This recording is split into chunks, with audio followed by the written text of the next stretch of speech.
time right now is 6:35, and this is exactly when we promised we'd bring you this story.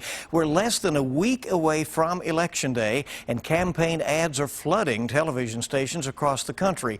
Not so much in Kentucky, at least on the presidential level. WKYT's Hillary Thornton takes an in-depth look at those political ads that you are seeing hit the Kentucky airwaves.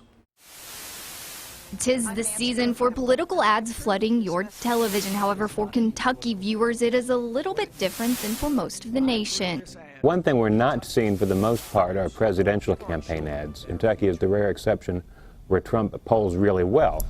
But John Cheeves, a reporter for the Lexington Herald-Leader, says what we are seeing, Nancy Jo Kemper, plenty of spots for the U.S. Senate and congressional races. Usually start off with kind of the warm, fuzzy, biographical ad. A little later in the campaign, they pivot and they start running attack ads about their opponent. Cheeves says incumbents often having a big advantage in advertising dollars. One thing that's sort of disappointing is when you see an election campaign that's run almost entirely through advertising.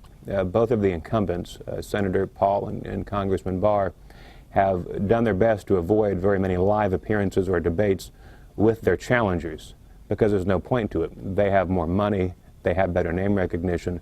They don't want to dignify their challenger by sharing the stage with them. They don't want to risk messing up. It's just easier for them to run wall-to-wall TV advertising and assume that will carry the day. I don't know that that really benefits the public, though. For the U.S. Senate race between Lexington Mayor Jim Gray and Senator Rand Paul, Cheeves says we are seeing a lot of ads from third parties, something he says voters should be cautious of. Telling us terrible things about one candidate or wonderful things about the other, and we don't know what their agenda is. What we are lacking in fiery ads for the White House, Cheeves says we are making up with spots for the State House. Kentucky has a very hot election this year for the Kentucky House of Representatives, which the Democrats barely control.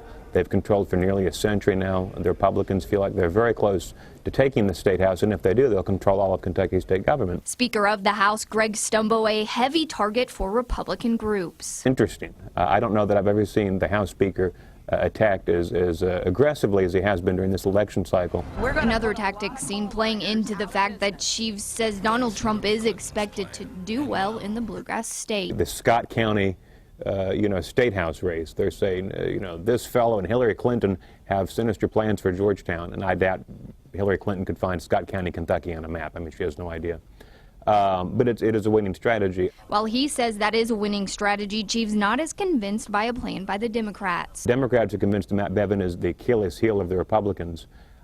I don't know. He just got handily elected governor. I think we'll have to wait and see if he's as vulnerable as the Democrats think he is. And of course, in most elections at all levels, attack ads are present. Cheeves says that is simply because they work. As much as everyone says they hate negative campaigning and mudslinging, when I do speak to voters, I hear the themes of the attack ads coming off of voters' tongues. So obviously those messages do burn their way into the public consciousness. TV ads now certainly part of the election process, but they are something this political enthusiast hopes does not make or break a voter's decision. I wish people would frankly spend less time watching the advertising and more time educating themselves. In Lexington, Hillary Thornton, WKYT.